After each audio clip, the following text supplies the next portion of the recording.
रखना, आ जाइए question number 2, ठीक है। Main question number 2, carry out the following subtractions involving rational numbers. अभी आपने एडिशन वाले पढ़े, ठीक है। अभी सब्ट्रैक्शन जिसमें कि रेशनल, जो कि रेशनल नंबर जिसमें इन्वॉल्व है, देखिए ये सब्ट्रैक्शन वाले 4 क्वेश्चन आपने एडिशन वाले देखे। अब सब्ट्रैक्शन सेम प्रोसीजर है, सेम है, बस इसमें माइनस है, तो आपको थोड़ा समझ के चलना है, ठीक है। इसमें भी हमें क्या करना है, देखो 11 और 7 है, ठीक है। डिनोमिनेटर सब में हमें भी सेम करना ही है।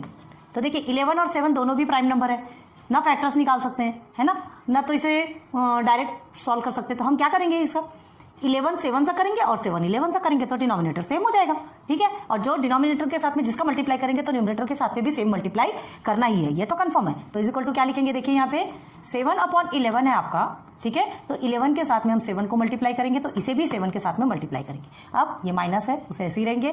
3/7 लिखेंगे सेकेंड वाला, तो 7 के साथ में 11 को मल्टीप्लाई करेंगे, ठीक है। जैसे यहाँ 11 से 7 को किया, यहाँ 7 से 11 को करेंगे, तो इसे भी 11 से मल्टीप्लाई करेंगे, ओके। देयरफॉर 7 7 से कितना होता है 49, और 11 7 से 77, ओके।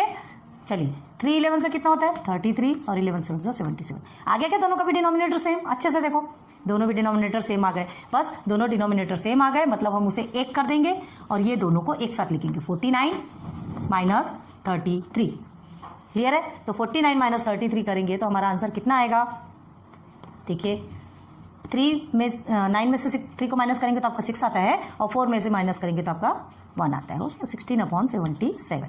अब इसे और सिंप्लीफाई कर सकते हैं क्या, है कोई तरीका, है किसी टेबल में जाने के लिए, नहीं, बस तो यही आपका आंसर है। कितना इजीली में निकल के आ गया 16/77, क्लियर हो गया, इजी। चलो अब इधर आ जाओ, याद रखना प्राइम नंबर है, नहीं होता तो दोनों का एक दूसरे के साथ में मल्टीप्लिकेशन करो, ठीक है। अब यहाँ देखिए ये भी एक अलग टाइप का क्वेश्चन है, 13/36 एंड माइनस 2/40। तो यहाँ हमको क्या करना है सॉल्व करने के लिए, देखो सॉल्व में पहले हम लिखते हैं, पहले क्वेश्चन ही लिख लेते हैं, 13/36 माइनस 2/40। कुछ कर सकते हो, कभी भी ध्यान रखना, अगर वो कट के और छोटा बन सकता है तो हमारे लिए इजी हो जाता है ना। आप ऐसे भी सॉल्व कर सकते हो, कोई टेंशन नहीं है, ऐसे भी सॉल्व कर सकते हैं, लेकिन अपने लिए इजी बनाना है तो हम क्या करेंगे, 2 1 2, 2 2 4 एंड 0 0, मतलब 1/20 बन गया आपका। तो हमारे लिए और इजी हो जाता है, ठीक है। तो हम कर सकते हैं इसे, यहीं पर छोटा सा किया है हमने आपके, तभी आपको अच्छे से समझ आएगा। अब इसे तो आपको नहीं कट कर सकते, तो इसे ऐसे ही लिखेंगे -1/20, ये हमारा बन गया। कट कर सकते हैं, याद रखो, ठीक है। तो ये इस तरह से हमारा आंसर बन गया। अब देखो 36 और 20 थोड़े बड़े बड़े नंबर है, फैक्टर निकाल लेते हैं, फैक्टर निकालेंगे तो हमारे लिए इजी हो जाएगा। चाहे तो आप क्या करेंगे 36 मल्टीप्लाई बाई 20 कर सकते हो आप, ठीक है। फिर उसके बाद और सॉल्व कर सकते हैं, चलो ठीक है, ये भी बताएंगे, पहले फैक्टर वाला बता देते हैं। 36 एंड 20, चलिए इसका फैक्टर निकालेंगे, 2 से करेंगे, कितना होगा 2 1 2, 2 8 16, 2 10 20, अगेन 2 9 18 एंड 2 5 10। आया क्या, अब इसके बाद और सॉल्व करेंगे, नहीं, तो आपका क्या निकलेगा LCM, therefore LCM of 36 and 20 are 2 multiply by 2 multiply by 9 multiply by 5, ठीक। अब हमको क्या करना है, ऐसे नंबर देखना है, ये इसको तो पहले पूरा मल्टीप्लाई कर लो, कितना होगा 2 2 4, ठीक है, एंड 4 9 36, 36 5 कितना होता है 180, ये पूरा टोटल आपका निकालना जरूरी है। अब ये 180 आपका डिनोमिनेटर है, ये ध्यान रखो। तो लेकिन हमको ये देखना है कि ये जो फैक्टर्स निकले इसमें से 180 इसमें और इसमें दोनों में लाना है, तो 36 के टेबल में कितने बार में 180 आएगा, तो देखो पहले 2 2 4 एंड 4 9 36, यहाँ तक तो आपका 36 हो गया, ये 36 आ गया। अब बचा क्या 5, मतलब 36 में 5 को मल्टीप्लाई करोगे तो 180 आ गया। चलो ठीक है, फर्स्ट को पहले कर लेते 36 मल्टीप्लाई बाई 5, क्लियर है। अब इसे मल्टीप्लाई करेंगे 5 से, तो इसे भी तो 5 से मल्टीप्लाई करेंगे ना, इसे क्यों छोड़ेंगे, डिनोमिनेटर करते तो न्यूमरेटर एक का मिल गया। अब आगे चलिए 1/20 है ना, 20 को किससे मल्टीप्लाई करेंगे कि आपका 180 आएगा, एकदम इजी वे में, ध्यान से अच्छे से निकालो बोला कैसे निकालेंगे आप, 2 2 4 एंड 4 5 20, पहले जो नंबर है ना मेन नंबर वो बना लो, और फिर जो एक्स्ट्रा नंबर है उसके साथ में मल्टीप्लाई करना, ठीक है। 2 2 4 एंड 4 5 20 आ गया आपका, बचा क्या 9, मतलब 20 मल्टीप्लाई बाई 9 करेंगे तो आपका 180 आएगा। 2 9 18 होता है कि नहीं होता है, और ये हो गया आपका 9, ओके। देयरफॉर करिए 13 5 आपका होता है 65, ठीक, 36 5 180। अब इसको बार बार देखने की जरूरत तो नहीं है क्योंकि हमने सॉल्व किया, -1 मल्टीप्लाई बाई 9 9, और ये हो गया आपका 180, हो गया डिनोमिनेटर सेम। चलिए आगे आ जाइए, दोनों भी डिनोमिनेटर सेम है तो एक साथ रख देंगे, ये हो गया आपका 180, ठीक है। यहाँ बताते हैं, अब वैसे सिंप्लीफाई हो चुका है, ज़्यादा की जरूरत नहीं है, ठीक है। अब आपको आंसर ही निकालना है, तो देखो क्या करना है, 65 में 9 को माइनस करो आप, तो 65 में 9 को माइनस करोगे तो कितना होगा? 15 में से 9 को अगर आप माइनस करते हैं तो 14, हाँ 4, ओके 4, हाँ 4 आएगा, है ना। 15 में से 9 को माइनस करेंगे, 15 में से 9 को माइनस करो तो 4 आ रहा है आपका। 9, 10, 11, 12, 13, 14, 15, 1 मिनट। 15 में से 9 को माइनस करेंगे 4 नहीं, 13, 6 आएगा, सॉरी 6 आ रहा है ना, 6 आया। अब उसके बाद फिर 1 कैरी, तो 6 में से आप 1 को माइनस करोगे तो आपका कितना आता है? 5, मतलब आपका आंसर कितना आया? 56। क्लियर हो गया? ये इसे हमने माइनस किया तो 56 आया, अपॉन में आपका 180। अब ये दोनों इवन नंबर है तो ये सिंप्लीफाई हो सकता है, कट सकता है, किसी से भी काटो आप, किससे काट सकते हो? देखो 56 है और ये 180 है, यहाँ पे करके बता रहे हैं आपको। ये चीज़ों को आपको रफ में करना है, वहाँ गंदगी नहीं करना है, ठीक है। तो ये देखिए आप इसको 2 से भी कर सकते हैं, 4 से भी कर सकते हैं, एक बार 6 से कर लो, बड़े नंबर से करके देख लो अगर हो सकता हो तो, ठीक है। तो 6 से करेंगे तो 6 के टेबल पे तो नहीं होने वाला, एक बार 4 से देखते हैं, ठीक है। 4 1 4 एंड कितना बचा? 1, 4 4 16 हो गया 14 टाइम्स में। अब इसे करते हैं 4 4 16, 17 18, 2 बचा, 4 5 20, ये देखिए 14/45। अब इसे और सिंप्लीफाई कर सकते क्या? नहीं कर सकते, ठीक है। तो आप इसे कट करेंगे तो आपका आंसर कितना निकलेगा?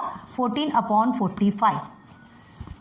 क्लियर है? देखिए 4 × 14 एंड 4 × 45। ये आप जहाँ भी एग्जाम में अगर आपको ये क्वेश्चन आता है तो इसे साइड में ऐसा रफ बना के ऐसा लिख के रखिए, ठीक है, ताकि आपको एग्जामिनर को दिखना चाहिए कि इसने किससे कट किया है। तो 14/45 आया, 4 से कट किया, 4 14 56 एंड 4 45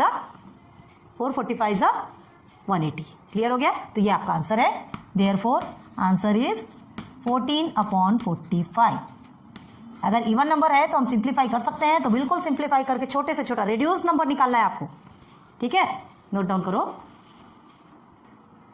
अब देखिए क्वेश्चन नंबर 3 एंड 4। ये क्वेश्चन हम दे तो रहे हैं, लेकिन ये क्वेश्चन हम आपको सॉल्व कराएंगे, लेकिन ये जो दोनों भी इम्प्रॉपर में है, इसको प्रॉपर फ्रैक्शन में लाने का जिम्मा आपका है। तुरंत हमको लाओ और कमेंट सेक्शन पे बताओ कि आपने किया या नहीं। देखिए दोनों भी क्वेश्चन में हमने सिर्फ आपको यहाँ तक करने बोला था, किया आपने? कमेंट सेक्शन पे बताइए कि क्या आपने हमसे पहले सॉल्व किया। हमने क्या कहा था? ये भी इम्प्रॉपर है, ये भी इम्प्रॉपर है, सिर्फ प्रॉपर फ्रैक्शन तक लाने के लिए कहा था। होप आपने किया होगा क्योंकि बहुत अच्छे से समझाया। अब देखो यहाँ आ जाइए, पहले इस क्वेश्चन पे क्या किया हमने? इम्प्रॉपर है तो प्रॉपर फ्रैक्शन पे लाने के लिए इसके साथ मल्टीप्लिकेशन, इसके साथ प्लस, और सेम सेकंड में वही प्रोसीजर, ये माइनस, ये हमारा प्रॉपर फ्रैक्शन निकल गया। यहीं तक किया था। अब देखो यहाँ पे भी आपका इस तरह का भी क्वेश्चन हमने सॉल्व कराया था। ध्यान दो 3 और 6 में क्या है? 3 और 6 में कुछ तो भी रिलेशन है।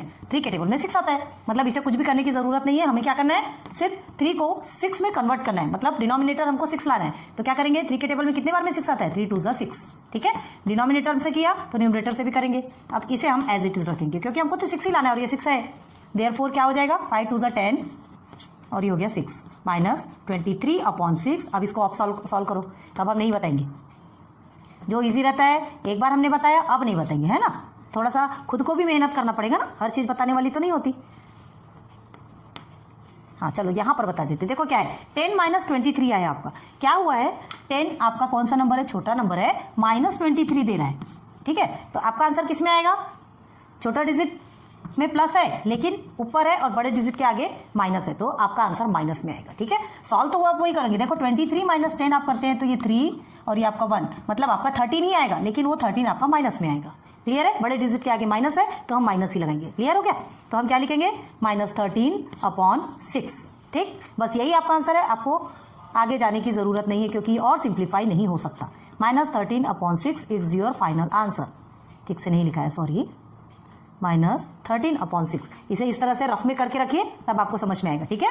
चलो यहाँ आ जाओ, यहाँ तक के भी आपने किया। अब देखिए 2 और 3 दोनों भी प्राइम नंबर है, दोनों भी प्राइम नंबर है। 2 भी प्राइम नंबर है, 3 भी प्राइम नंबर है। सॉल्व नहीं कर सकते, मतलब दोनों को एक दूसरे से मल्टीप्लाई करेंगे तब हमारा डिनोमिनेटर सेम होगा। चलिए 9 2 3 तो इसे भी 3 से करेंगे। अब हम स्पीडली कर रहे हैं, 3 2 तो इसे भी 2 से करेंगे। अगर अगेन आगे बढ़ जाओ, 9 3 27 हो गया आपका, एंड 2 3 6, देखो यहाँ पे भी 6 है, एंड 10 2 20, ये भी हो गया 6। ओके, अब 27 - 20/6।